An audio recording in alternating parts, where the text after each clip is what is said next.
All right, ladies and gentlemen, thank you for joining us for our last and final seventh article edition of the Unemployment Survivor's Guide. Thank you for joining us on this journey. We started out talking about finances, just so you can get everything you needed in place. We talked about getting to make sure that you knew your options with health insurance so you can save some money if you need to, but also make sure you have the best possible coverage. Make sure those agents step up and help you because they're your partners throughout all this. Next, we talked about resumes, building that up so we can, or actually we started talking about personal brands first. And then we started talking about resumes and how to build those up, align those with your values and your skills and your expertise, just to set yourself apart from the millions of people who are going to be out there in the job market here in the next couple weeks.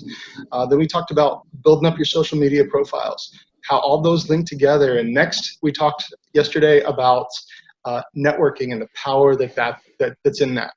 And today we're going to bookend that entire series with Kenny De La Calzada. Did I get that right, Kenny? You did. All right. I call him Kenny DLC, so it's so much easier for me. So I might actually just refer to you as Kenny DLC for the rest of this. It's kind of got a little DJ name to it and everything, so I kind of like it. It works for me. But Kenny is a professional recruiter and a account manager that goes back and forth between partnering with different companies that are looking for the right talents to fit their niche, and also going back and forth with potential employees or people that are looking. And he kind of plays a little bit of a matchmaker, but I'm sure he can define that a little bit better. So Kenny, welcome. Thanks for being here with us today, and we're looking forward to what you have dropping pearls of wisdom on us. Thanks for having me, Travis. I appreciate it. Absolutely. So did I get that right with I'm seeing flashes here. You're in the Houston area. We got a little storm going on, so we're gonna see a little bit of lightning in the background, but don't worry, people, we're inside. We do. We're safe. Don't worry about it. So with the intro, when I was kind of talking about your account management and the recruiting sites, can you tell us a little bit more about that? Yeah, absolutely. So my primary responsibilities within my company is I take care of the business development. So Okay. I actually interface with clients directly, both clients that we're prospecting as well as current clients, as well as deal with candidates. So in the staffing industry, we call that a full desk or 360 role. Yeah. Okay. Wow. So you get to see all kinds of sides to it. So right. hopefully you're the right guy for us to be here, because the reason we're here talking to you is because we just walked through this whole entire roller coaster, emotional roller coaster of being unemployed, trying to get our act together, trying to put our best foot forward, and now you're the person we're actually trying to get to. So having that 360-degree perspective that you do is going to be really helpful for this conversation, hopefully. So folks, we're going to do the best we can to help you out, because that's I know Kenny for I want to say about 6 months now, and myself, the heart behind this is to really get you guys on the right foot and help you out as much as possible. So absolutely. Tell me a little bit about what you're seeing in the marketplace today. And this is, I want to say, day number 29 of quarantine, or I don't even know what day it is anymore. I have no idea. I know it's Monday, April 27th for everybody out there in internet land. But for us right now, I don't know what day this is from a quarantine day. But right. We've been here for a few weeks now. Tell us what you're seeing right there. All right. So with the current market, there's a lot of kind of uncertainty. There's a lot of movement, several contractions in different industries. Not one industry is being impacted the same, and even within that industry on a micro level, there are different business units that are getting impacted more than others. So it's a really unique time. Everybody has heard it. This is truly one of those unprecedented times. I came into the staffing industry in 2016.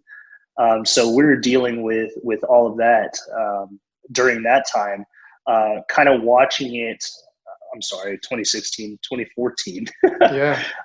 So we're dealing with kind of another downturn in the oil and gas industry, which didn't really clear up until 2016, 2017. And then here we are at we're at pretty much the highest point in our economy as far as job growth Mm. And then here you have it. We're in the pandemic. So what I'm seeing is just a lot of uncertainty, a lot of people playing defense, Okay. a lot of observation.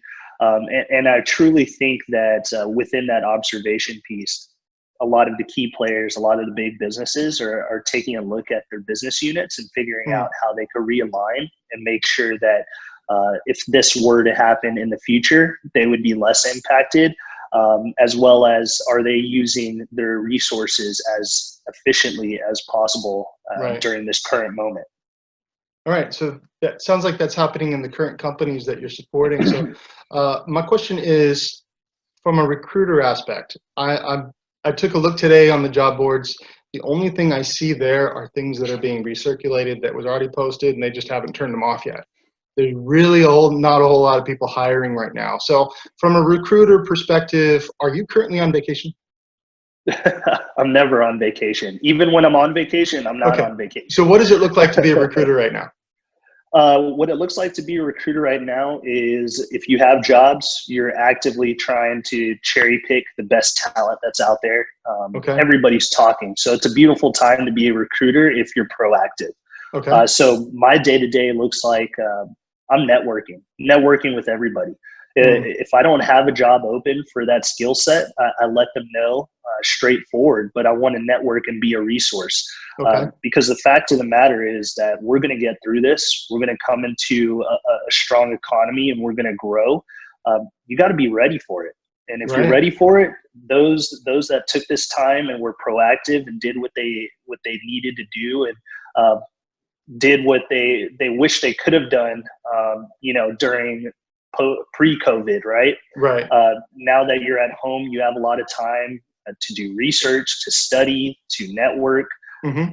Those that do that, they're going to be in a really good place when we come out of this. Okay, so you're saying you're seeing a lot of people playing defense, but that's not really what you want to do, because you want to play offense, I guess, right now, and that's Exactly. really getting on the front foot. Don't understand that it's hard time right now. Understand that this is particularly targeted at people who are finding themselves unemployed, and Mm-hmm. me, I've been there. And it's not a fun time.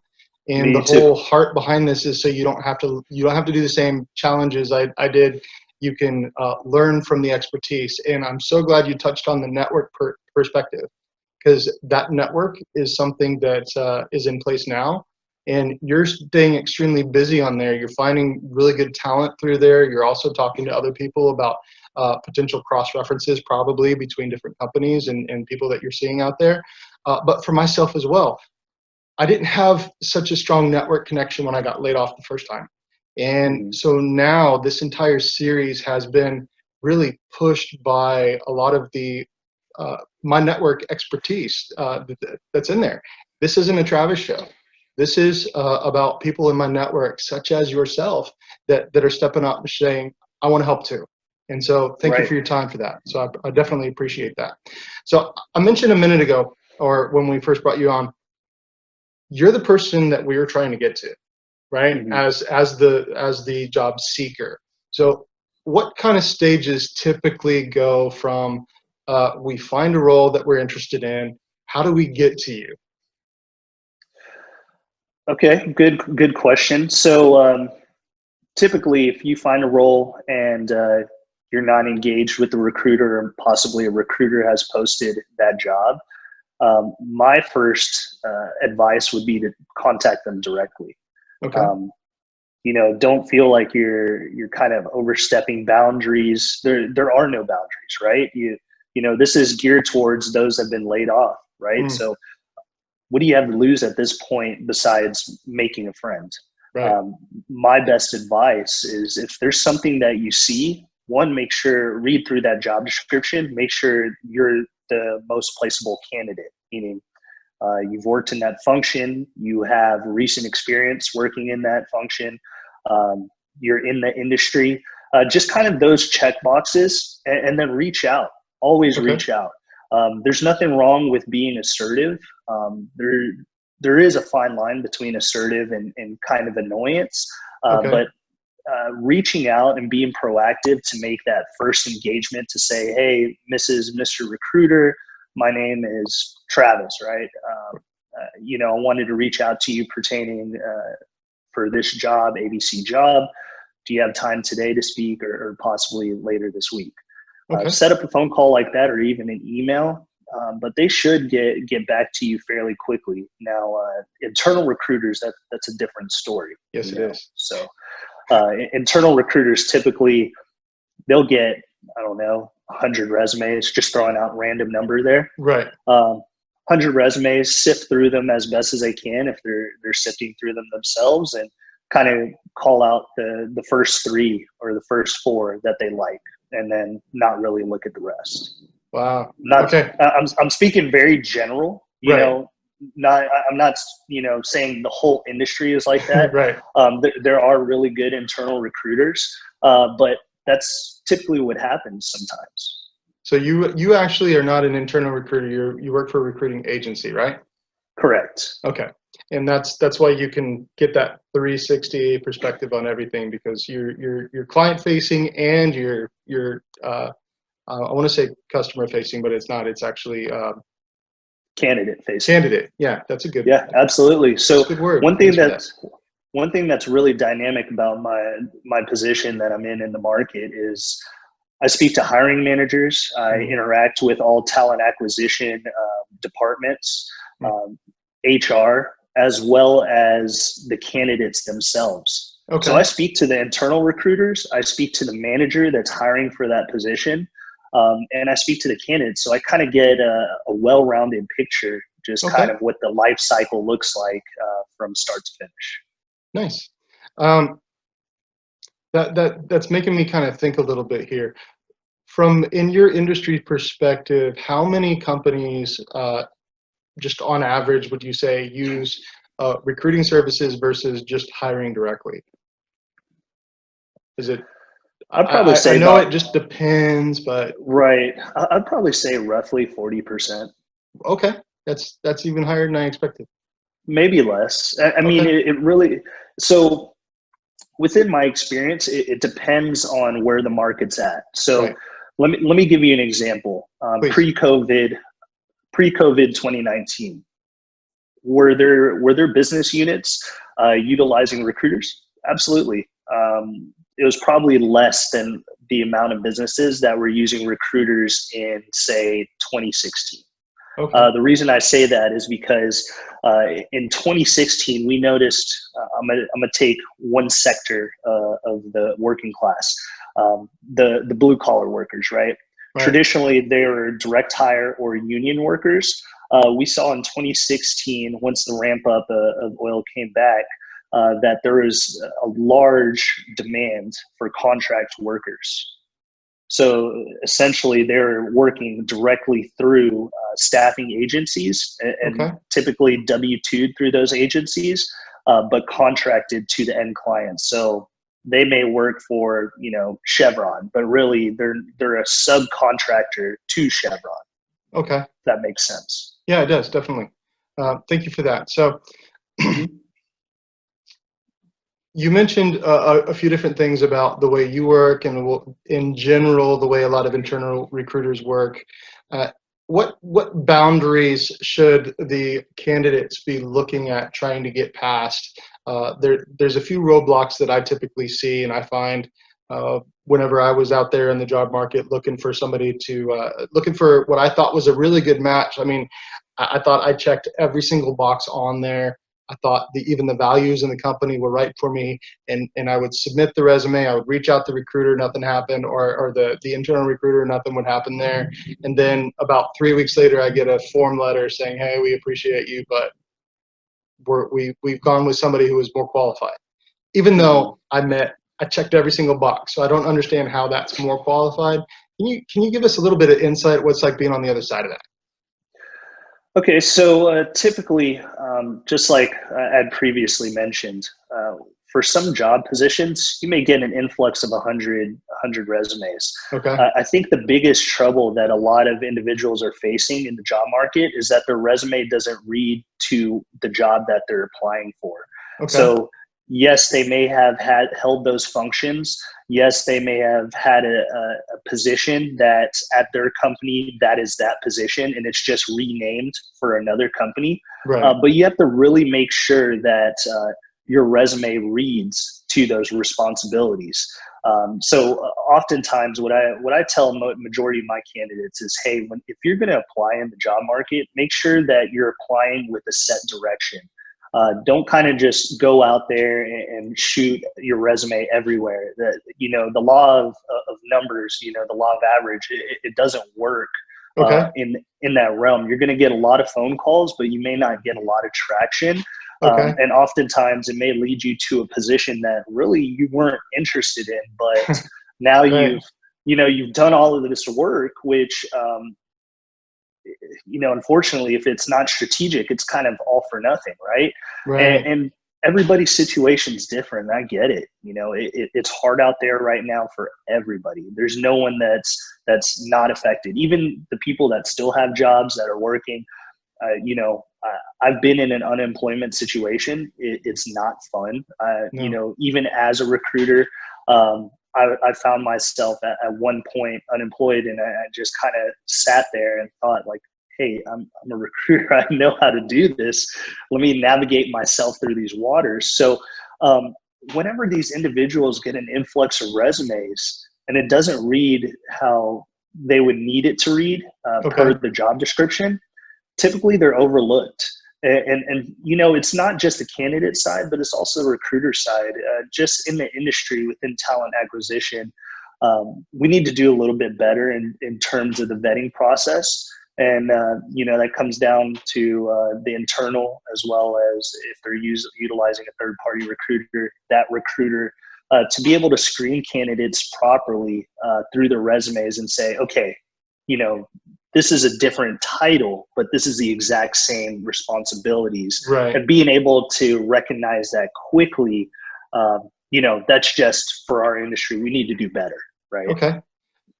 I heard a lot of good things there that I was kind of following and was on my assumption list before. Mm-hmm. Thank you for calling out some recruiters here, because also I called out some health insurance agents earlier in the series saying, hey, these guys, they work for you. These are Right. these are people working for you. You as the insured, you as the client have a complete right to interview that agent and figure out, Absolutely. hey, this needs to be a relationship. I'm going to need you at some time. I need somebody that I can mesh with, somebody that I can trust, somebody that I can understand. And so thank you for doing that. I'm also calling people to step up. So I appreciate the ethicalness there. And for everybody out there in interview land, I actually met Kenny on the other side of the table, right? So I was interested in a marketing management position within industrial manufacturing, and that's something that really speaks to my background. And so I got brought into the company that Kenny's with. I talked to the original recruiter, and then I talked to Kenny as the account manager. And I'll be honest, when the original recruiter left, she said, yeah, I'm going to have the account manager come in here. I really didn't know what to expect. Here comes Kenny, sit down, big smile on his face. He's not wearing his glasses because we saw a little bit too much of a glare there for a little while. But he kind of had this Clark Kent thing going on when he sat down, and this gentleman treated me with absolute respect and just wanted to hear what was me, what made up my personal brand, and what I could actually bring to the organization from not only talent and experience, but also from values and things like that. So thank you for treating me with respect, especially being in that kind of a situation where you're actually trying to find your way, find your lane, and stuff like that. So thank you for that. So calling people up to the level that you've said, at least in my mind, that's a good thing. Hey, I appreciate that. Just to go off of that, at the end of the day, we're all humans. Indeed. We need to connect with each other. We need to help each other out. I definitely have been calling out individuals in the staffing industry for years since I Okay. joined the industry, because we have such a low barrier to entry, and that's just the facts of it. If you have some sort of customer service acumen, you know how to talk to people, you know how to build a relationship and build rapport, you'll do well in this business. But if you don't follow up, if you don't, figure out how to maximize your candidate pool, you won't do well. Because Okay. again, if you don't know what a person's core responsibilities are and how to directly sell those to a business within the same industry, like a competitor business or Right. just another business unit, or even a business in another industry where that person's experience is directly translatable, you're going to miss the ball. And a lot of recruiters just try to treat the job market as a revolving door. You can't do that to individuals. I found my best success when I built relationships both on the client and candidate end. Yeah. When you go the extra mile, and I think I've called out recruiters and account managers within my industry time and time again to go that extra mile to deliver. It's going to set you apart. So, I appreciate the kind words, but at the same time, that is the standard, at least from my perspective, that we need to be at within my industry. Thank you for holding yourself accountable. I appreciate that too. The next little topic that I want to touch on, it's not really flowing. It feels like it's going to come out of left field, but don't worry about it. So we talked about you're the person we want to get to as the recruiter, as the account manager, the person that's really looking to establish that relationship. Let's take a step back. Okay. And before it even gets to the internal recruiter, before it even gets to you, are there typically any types of algorithms or word scanning software that these resumes flow through? Is there things like that we really have to be aware of, make sure we're striking on keywords and buzzwords and things like that? Absolutely. Okay. So you'll see this practice with a lot of bigger companies. Search engine optimization is a big thing. You still there? Okay. Are we good? Yeah, I am. You got a little bit jittery there for a second, but I'm sure it's just the storm. We'll be good in a second. It's a storm. Okay. So yeah, search engine optimization is a big thing that's practiced. The technology is put in place to make the scanning process more efficient. So that way, instead of going through 1,000 resumes in X amount of days, you could kind of highlight the key individuals fairly quickly off of that. So you'll see that there's some individuals that are freelancing and they're soliciting their services to get your resume up to date and make sure it has all the keywords per the type of position that you're aiming for, including the niche industry that you're going for. So that way, when it pops up in an internal system, if let's just say account manager with commercial sales, right? The recruiter, whether internal or it'll probably be an internal recruiter, they'll look through it and they'll say, oh, okay, account manager, commercial sales, they have it multiple times in their resume. Cool, this is the right person. But the drawback from that technology is that people know that algorithm. People know that they look for keywords. So if they haven't been fully vetted in that function, maybe they worked in conjunction with that function or had those responsibilities put on their table every now and then, but it wasn't their full day-to-day. Once they get to the interview process, I mean, you can't beat human nature, right? It's going to come out. It's going to show. So while is it advantageous to do that? I think it's subjective. It could bring you to so everything in moderation. Everything in moderation. My best advice: if you didn't do it, don't say you did it. Okay. And so when it comes to buzzwords, where should we be looking, or these keywords that we're talking about, where should we be looking to really line up those keywords? Is it in job title? Is it in industry? Is it in the expertise? Is it in the skill sets? Where should we really be looking at? Because I've seen job descriptions that feel like they're 10 pages long. They're not, but they feel like they are because there's so much information packed therein. Where should we really be focusing on those?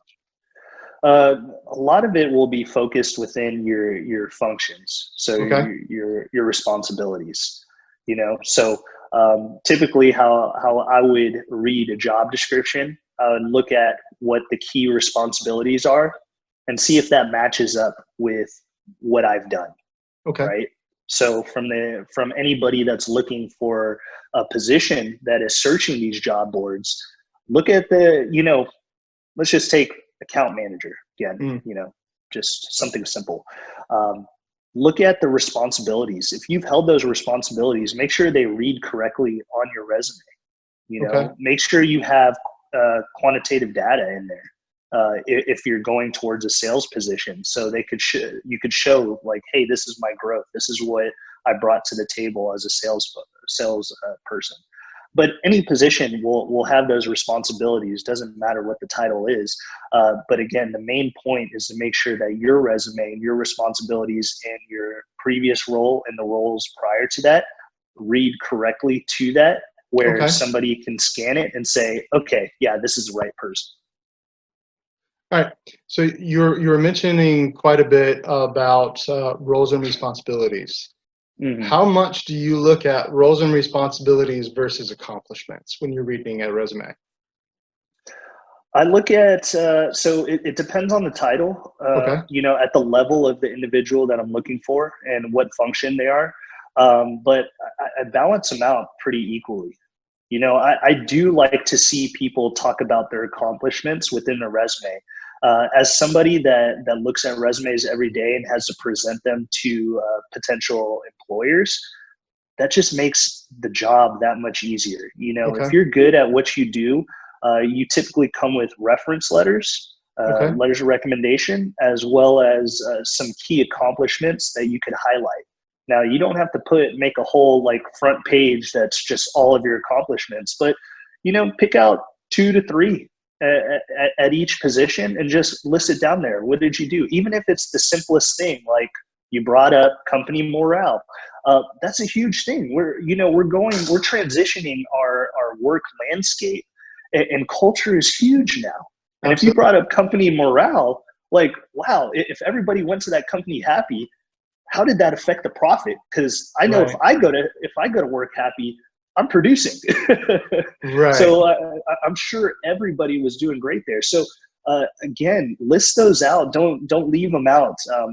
Feel free. Your resume is your own. So take that time to not boast, but let the truth be known. Display your accomplishments as best as you can. All right. So there's different types of resumes, right? There's the accomplishment style resume that just basically bullets out everything they've ever did. There's the reverse chronological employment resume that reads where you were last and kind of goes back 10 to 15 years, however long you want to do that. Number one, how long do you like to have a resume from your perspective? And number two, what is the best type? And is there different answers for different types of roles? So to answer that, I have one way that I kind of do things, and it's just I keep it synchronized like that. So I do a resume starting from most previous employer to the furthest, right? So your most recent employer, and then the previous employer after that, and so on and so forth. I always tell people, if you have a really long work history, go back 10 years. Okay. Past 10 years, it's kind of irrelevant. Now, depending on the position, they may want to see that. Okay. You could add that, but your initial resume, I would say stay within a 10-year mark. Okay. And so you were referring to the reverse chronological one. A lot of times, me personally, I like to make sure that the people I'm working with, because I do a lot of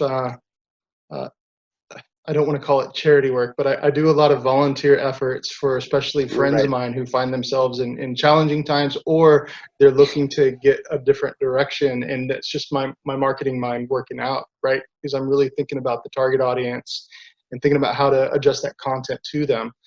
So definitely include the hard and soft skills. So make sure that you have the ability to do the job from a personality perspective as well as from a technical perspective.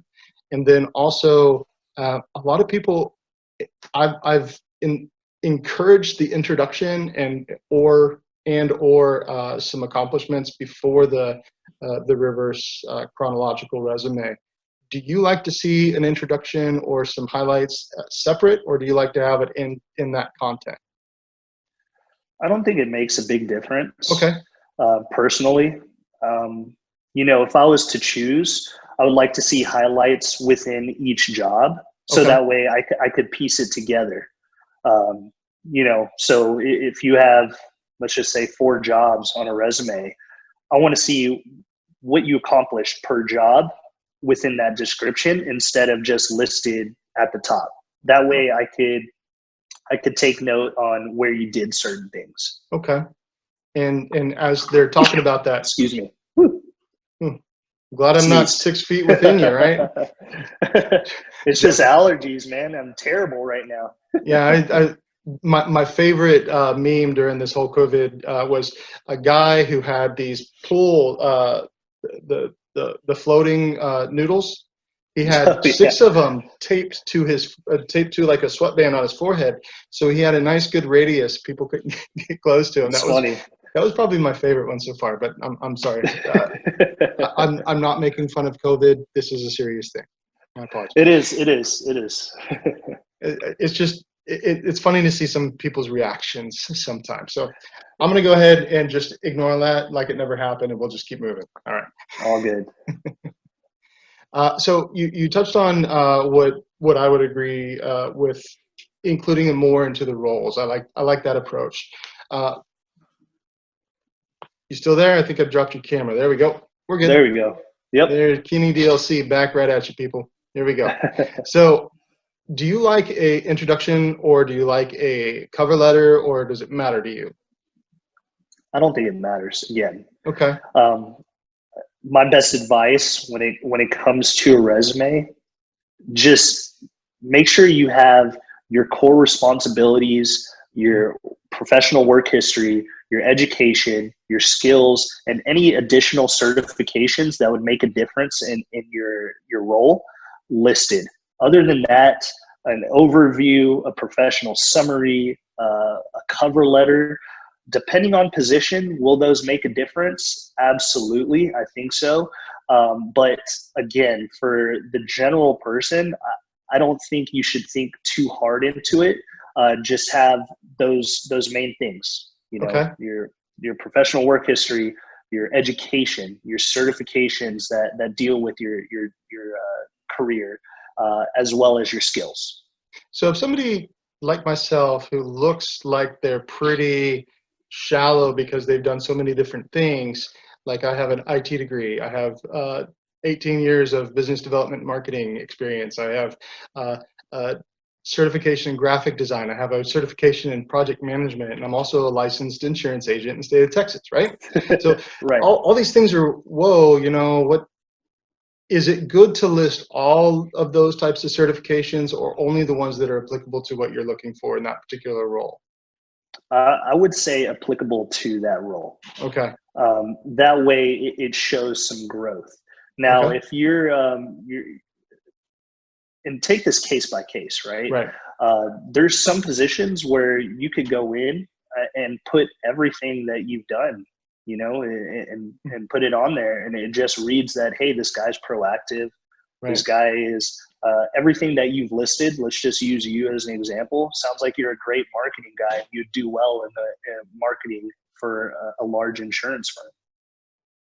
Thank you. The reason why my background is so diverse is because I'm Mr. Fix-It. I worked for a few different companies for 8-9 years apiece, and I've played a lot of different roles in those organizations, not because, oh, he's not doing this right. It's like, oh, no, we need help over here. We're going to put Travis on it. Right? We're going over here. We're going to put Travis on it. And so I know that there's other people out there like me that have that little challenge. So currently, I think at last count, I probably had 16 different resumes, depending on the different role I was after based on my background and experience. Is that a good approach for people like me, or would you suggest something different? If you have 16 different job titles that you're currently applying to, I would say have 16 different resumes, so they read to those responsibilities. but I would even cut it down. I'm telling I pulled that number out of the air. It's not really 16, but okay, it was for example. Well, anybody that I saw your eyes get a little bit big there. You're like, yeah. wow. Wow. Anybody that finds themselves with more than 4 or 5 Okay. versions of the same resume, you may be casting your net too wide. Okay.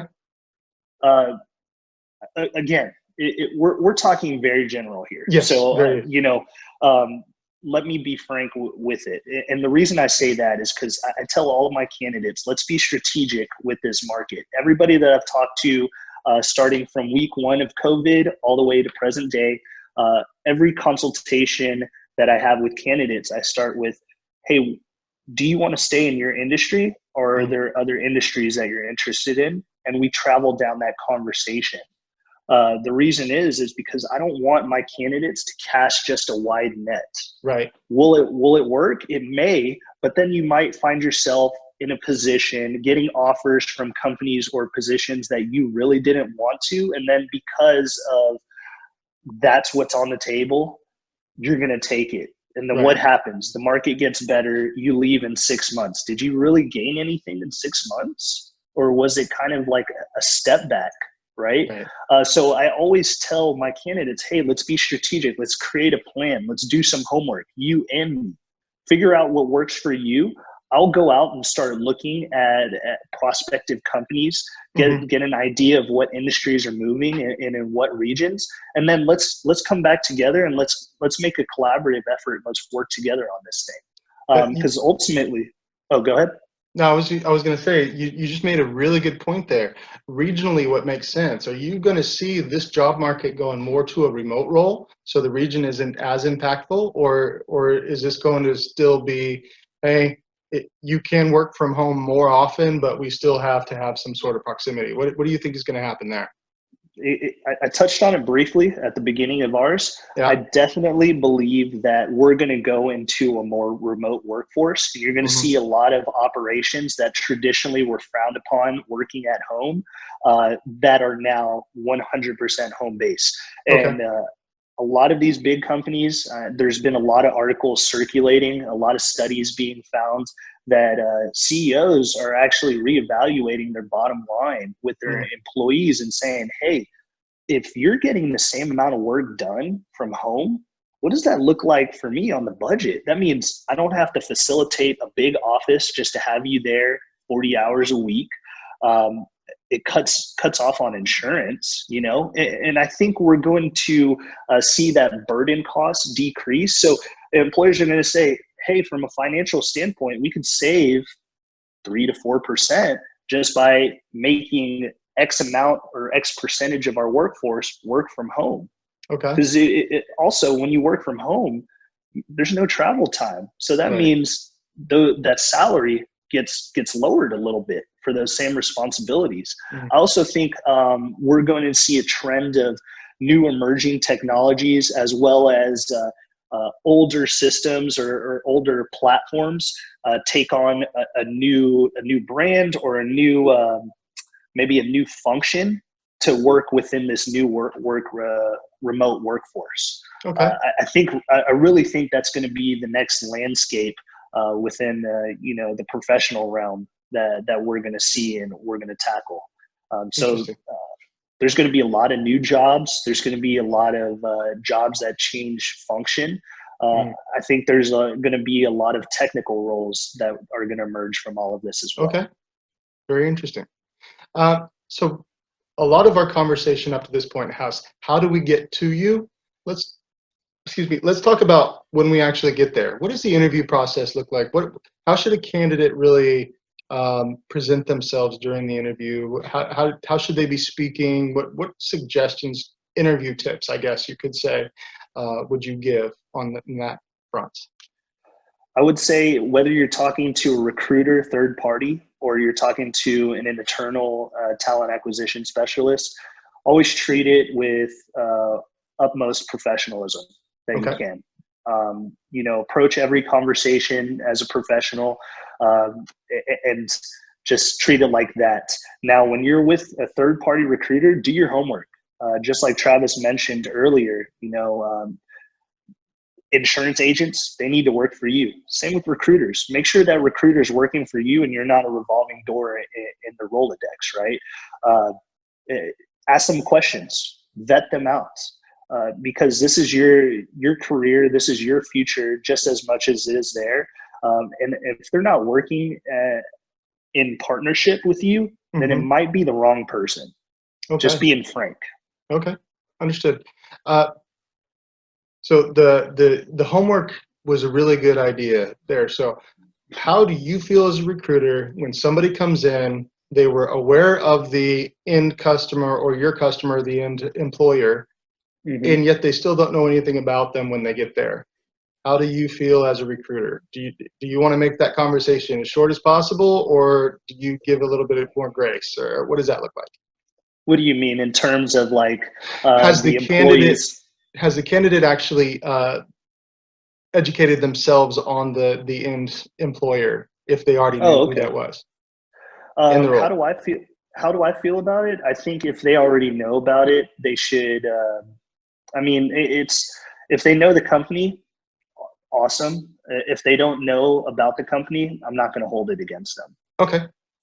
But I definitely think that any company that you're applying to, you should do a little bit of homework to at least know the basics. You know, right. know the company name, where they're located, what market they're in, those type things. Okay. Yeah, because I've spoken to some internal recruiters in the past who have been they're insulted when somebody comes in with zero knowledge, even though that they knew who they were going to come and talk to, and they're like, okay, you know what? This isn't even worth a cup of coffee. I just need you to leave. See, that's different. You know, when you're actually when you're going internal to a company, you should have at least done some homework. You know, at that point, when you're going internal, you got to read the about me, read the mission statement, the core values, understand their business as much as presented on the internet. You know, we have all the tools now, so really it's hard to say, hey, I didn't know much when it's right in front of you. Every time I have a candidate go into an interview, I make sure that they're prepped as much as possible. That's just the right practice to do. Obviously, it benefits me if my candidate does well, but also I want them to do well. Right. I don't want them to go into an interview and then come out defeated and say, hey, you know, I don't know how it went.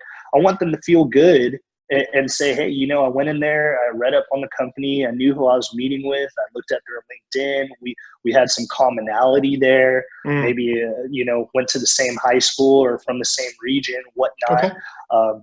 Things like that. And that also helps out the candidate in that interview process. When you're able to do homework and you know who you're meeting with and you find those commonality points, it's just like any other relationship. Once you have the commonality points, like, okay, we're friends now. It's no longer this, you know, one person across the table type interview. Now it's a conversation amongst buddies, right? So when you're going internal, do your homework. Plain and simple. like you said before, play offense. Don't just sit back and wait for it to happen. Go out there and find some information. Be prepared. And that's just like what we're doing this entire series. How can we be as prepared as possible?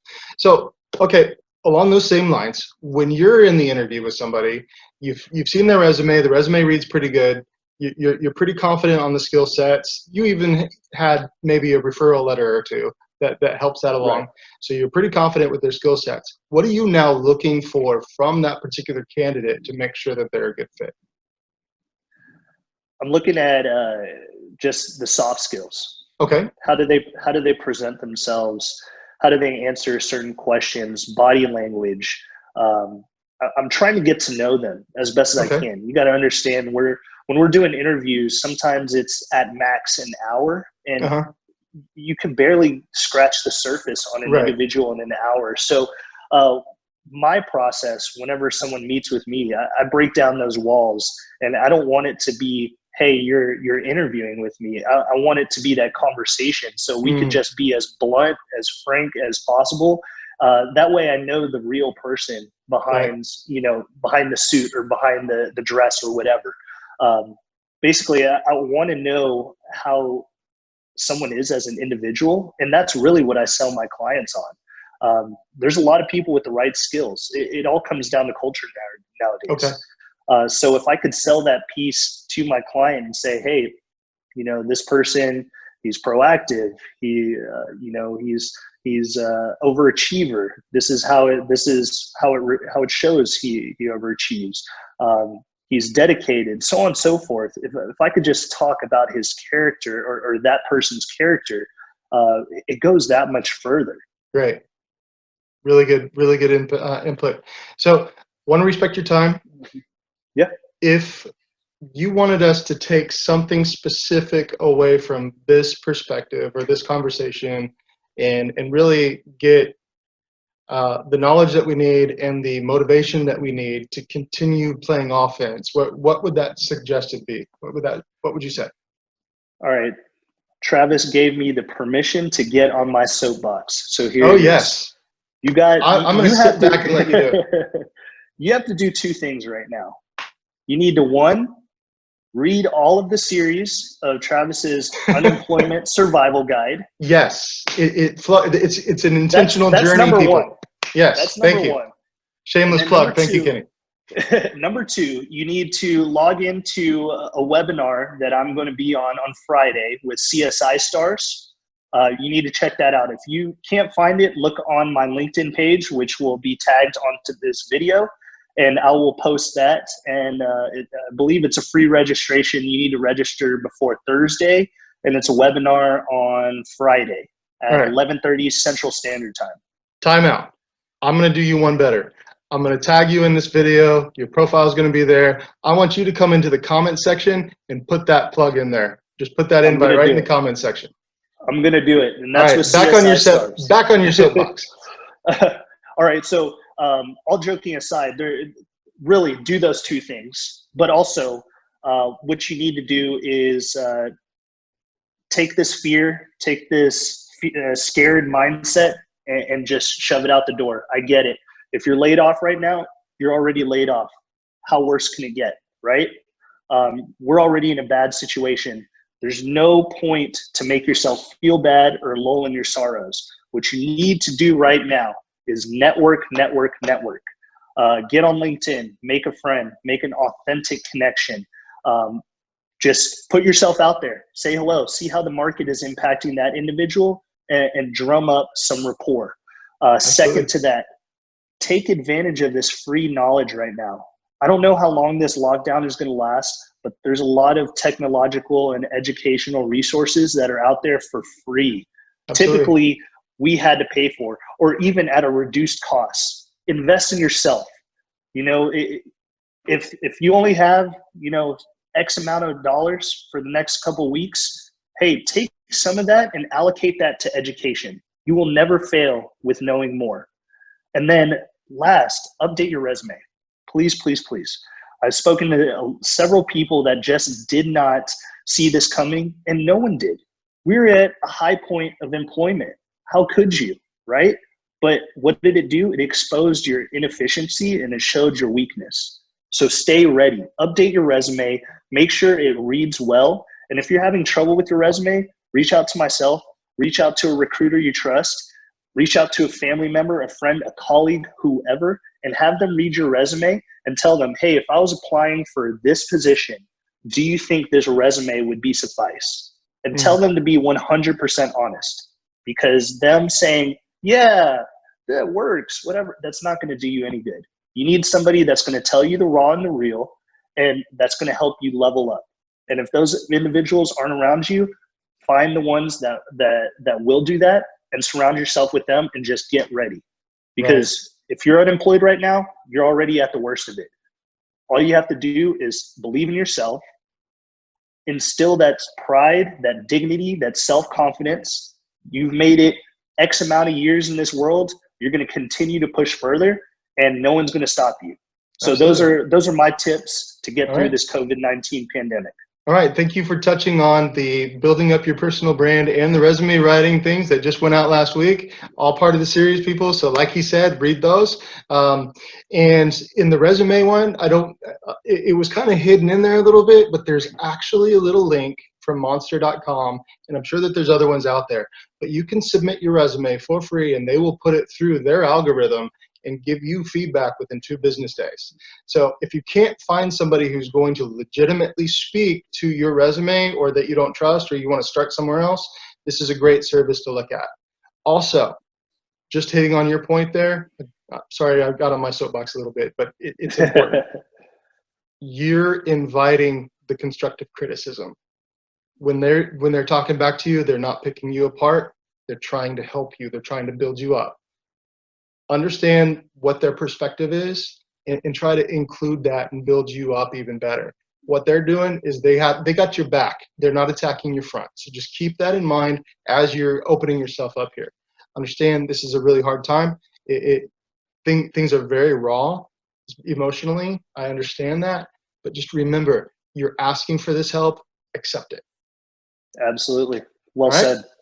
All right. Anything else that you have, Dad? That's all I got. That's all I got. I appreciate you having me on here and keeping me in mind. You know, My you're pleasure. doing a great My pleasure. job. Thank you for coming on.